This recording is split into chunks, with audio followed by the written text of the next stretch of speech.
Série Inteligência Emocional. Salve, galera! Dando continuidade à série Inteligência Emocional com a minha equipe, vou falar um pouco sobre o teste de performance e a avaliação 360 graus. Nessa avaliação é unida a classificação da própria pessoa que fez o teste, além da opinião de pessoas próximas sobre as classificações, para ver se as perspectivas de todos sobre aquele indivíduo batem. Os fatores avaliados no teste são bondade, sensibilidade, expressividade, otimismo, autocontrole, independência, natureza carinhosa, gerenciamento de estresse. Esses testes são como se fosse um teste de QI padrão, já que determinam o quociente emocional de um indivíduo, entendendo esse quociente como uma habilidade. O exame mais popular utilizado é o MISEIT, pois é a sigla dos nomes dos professores de psicologia que pesquisaram as emoções, associando-as a uma forma de inteligência que criaram o teste, cujos nomes são Myers, Salovey e Caruso. Esse teste se concentra em alguns ramos da percepção das emoções, pois entende que se há uma capacidade de detectar como as pessoas se sentem, então, através dos seus não verbais, é possível ter mais entendimento diante de emoções mais complexas. Outro ramo do teste é usar as emoções como orientação do pensamento que virá após a detecção dessa emoção, que diz respeito a, normalmente, coisas que nos chamam a atenção, liderando o pensamento tanto para o positivo quanto para o negativo. Quando estamos desapontados, tendemos a pensar negativo, por exemplo, Com a mesma verdade que se estamos felizes, tendemos a pensar positivo. Outro ramo do teste fala sobre a compreensão e o movimento, que aborda a compreensão sobre os tipos de emoções que nos vêm e, juntamente a isso, como respondemos a essas emoções. Isso significa que se identificamos as emoções e o que elas significam em nossa reação diante das emoções, temos então a habilidade de racionalizar, já que entendemos a mensagem que aquela emoção nos causa. Babado, né, bicho? No último ramo do teste, há a abordagem de como nós manipulamos as emoções, controlando-as, e não o contrário. Porém, isso só pode ser possível se os ramos anteriores aqui citados forem entendidos. No teste de QI, por exemplo, há as respostas que são consideradas corretas, pois são lógicas e inquestionáveis. Já no teste de QE, as respostas são possíveis em certa medida. A precisão das respostas, nesse caso, é feita através dos grupos de normas que são compostos por mais de 1000 indivíduos. E é agrupado, então, como resposta correta, a resposta que foi opção dada como correta pela maioria do grupo, virando um consenso social optado pela maioria. Interessante, não? Há também a análise dos especialistas que também fazem um estudo sobre a resposta considerada moralmente e eticamente adequada para o bem comum. Mas como identificamos as emoções negativas, hein? Primeiramente, as emoções negativas são sentimentos considerados dominantes que nos impedem de solucionar o que temos como objetivo, fazendo com que nossas ações e pensamentos fiquem restritos. O que se pede aqui é que a emoção seja vista, não deixando que essa emoção tome conta da razão, pois se isso acontece, afundamos ao invés de nos impulsionarmos para solucionar. Ok, mas como identificar a parte racional dessas emoções, hein, Ed? Foi feita uma comprovação que mostra como podemos fazer isso, que consiste em usar a teoria do ABCDE, teoria do comportamento racional e emocional criada nos anos 50 pelo psicólogo Dr. Albert Ellis. Essa teoria faz uma divisão do sofrimento que a emoção causa em 5 subpartes, onde significa evento de ativação, que se trata da desculpa que usamos quando algo externo nos ocorre, como uma demissão, por exemplo. A parte B diz respeito às crenças ou às ideias absolutas negativas sobre nós que nós mesmos compramos.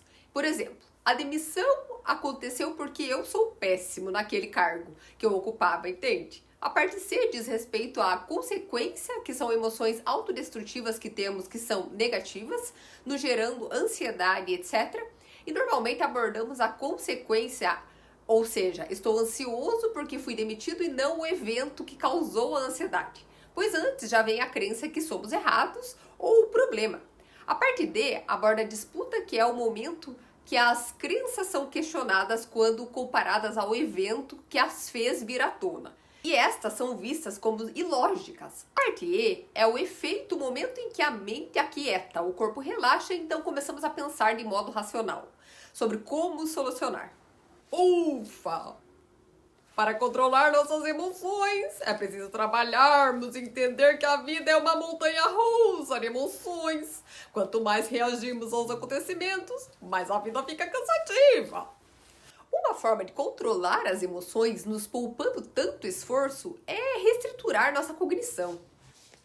Mas que raios é isso? Diz respeito a pensar que somos o que acreditamos que somos. Então temos que aprender a nos colocar contra qualquer distorção que criamos sobre nós mesmos. Quando algo ruim nos ocorre, tendemos a formar a distorção cognitiva, que é o pensamento que repetimos para nós mesmos como uma vitrola sem fim. Ela se relaciona com uma pessoa ou uma situação. Quando aprendemos a reestruturar essas distorções, conseguimos não ouvir essa voz que ecoa na nossa cabeça, que afeta a nossa autoestima, nos tornando impulsivos e ansiosos. Agatha, você é uma bruxa 30 estrela. Meu Deus da vassoura, estou ouvindo vozes. Ok, mas o que fazer nessa situação e como fazer essa reestruturação, né, Agatha? Uma ferramenta para isso é buscar o momento em que essas emoções vierem à tona, qual sentimento ou evento nos causou e o que fizemos. As respostas devem responder a estas sentenças. Qual o evento, qual o sentimento, o que eu pensei quando ocorreu, que pensamento se manteve ou apoiou o pensamento inicial, quais pensamentos não foram apoiados, quais pensamentos me equilibraram, como ficou o meu humor e o que eu fiz depois. Jesus, para o planeta! Eu quero descer!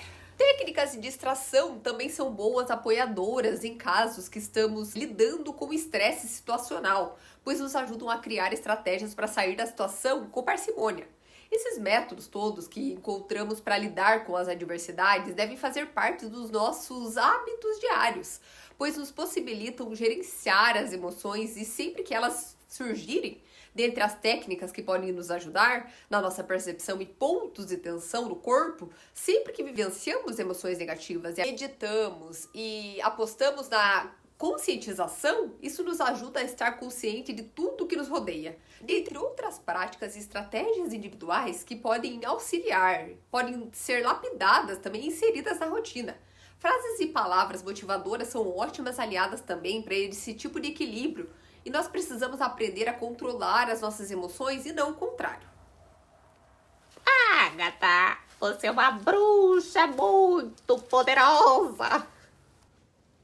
Charlotte, você é um palhaço muito poderoso e eficiente. Eu não escolho ser um fantoche da vida. Isso aí, pessoal. Exemplos arrastam. Estudos revelam que pessoas com QI elevado têm relacionamentos mais felizes, mostrando que não é um bom casamento que gera felicidade, mas duas pessoas felizes que geram um excelente casamento. Autorrealização e autoconfiança faz com que as pessoas não se sintam afetadas com os feedbacks negativos que são dirigidos a elas. A autorrealização também mostra que pessoas que buscam constantes melhorias são mais felizes em seus relacionamentos. Ser realista em relação ao relacionamento proporciona uma abertura para resolver ou melhorar áreas identificadas como nocivas. Uma forma de fazer isso é classificar o que se sente em uma escala de 1 a 5, depois anotar o que gosta na relação, e junto a isso identificar o que não está satisfeito e depois avaliar de 1 a 5 quanto se quer que essas mudanças ocorram.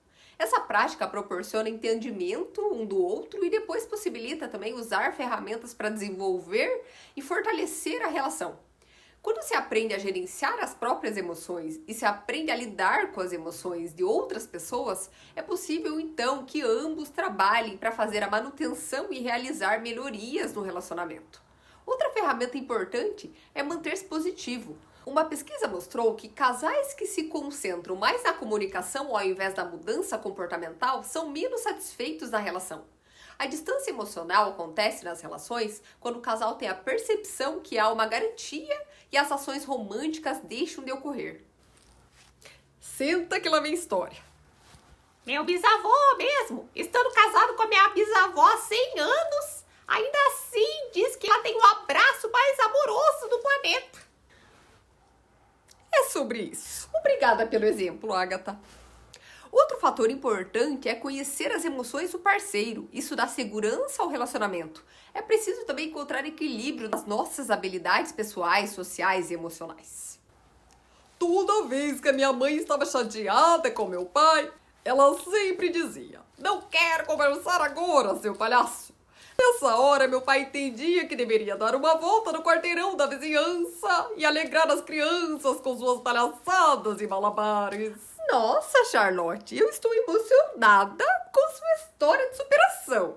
Quer dizer, a história dos seus pais, né? Se não somos cautelosos nas nossas relações, podemos cair num extremo. Mas e quando você trabalha com palhaço? O que fazer? Em caso de situações estressantes no ambiente de trabalho, é eficaz fazer o exercício. O que exatamente me irritou? Através dessa pergunta, podemos verificar se estamos exagerando na maneira como reagimos, pois pensamos em como podemos melhorar a situação e se essa situação significaria algo em 5 anos. É importante também se questionar o que exatamente na situação é tão perturbador, a ponto de irritar outras pessoas além de ti mesmo, na mesma intensidade. Além disso, questionar depois por que aquilo nos deixou tão chateado. A ideia aqui é amenizar o forte sentimento para algo mais moderado. A próxima pergunta a fazer é: aquela irritação toda me beneficiou em algo? Por que ficar chateado é prejudicial? Então, como começar a me acalmar? O ideal seria dar um passo para trás, se afastando do cenário e encontrar uma estratégia pessoal de baixar a poeira. Toda vez que o Charlotte me irrita, eu roubo as suas bolas e subo na minha vassoura, dou uma volta e jogo as bolas na cabeça dele. Eu fico muito mais calma que um Buda. Quando erro os meus malabares com as bolas de fogo, eu espero o fogo apagar. Essa equipe arrasa demais. Vou ter que dar um aumento para geral, hein? Esperem o 13º, pessoal. Outra questão aqui é como se comunicar com os colegas de trabalho quando estamos dominados por emoções. Esfriar a cabeça é uma boa pedida. Cada um deve encontrar a sua forma de apaziguar a mente.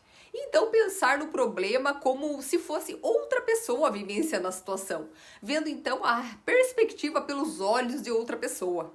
Mas como administrar as emoções diante de pessoas que temos divergência no ambiente de trabalho, né?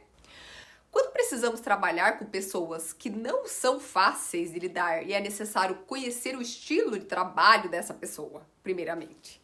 Quando eu comecei a trabalhar com o Charlotte aqui na firma, Ed, eu percebi que ele tem mau humor pela manhã, porque precisa estar de bom humor o resto do dia para executar bem seu trabalho. Então eu nem dou as horas até ele jogar as primeiras bolinhas do seu malabares no chão.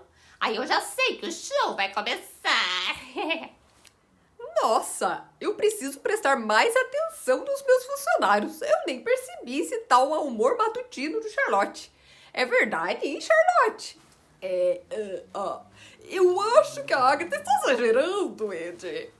Calma, Charlotte. Você não precisa negar os fatos. Eu não vou te dar advertência por conta disso, né? É natural no ambiente de trabalho nos relacionarmos com mais assertividade com algumas pessoas se comparadas com outras. No entanto, é preciso trabalhar um pouco com todas as pessoas e tratá-las com a mesma gentileza.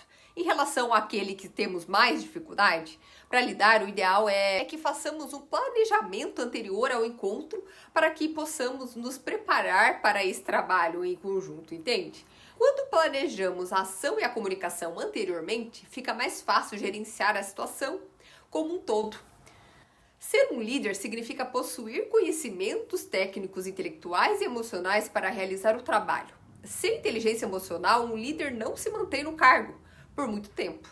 Há algumas características que são necessárias que um líder tenha em mente: que conheça seus funcionários, incorpore a responsabilidade social, se preocupe com a comunidade como um todo, seja gentil e solícito, seja um líder íntegro, que seus comportamentos sejam congruentes com a sua fala, conquiste também respeito e confiança mantendo a palavra, se desculpe se porventura falhar. Respeito e confiança são 2 pilares extremamente relevantes na liderança.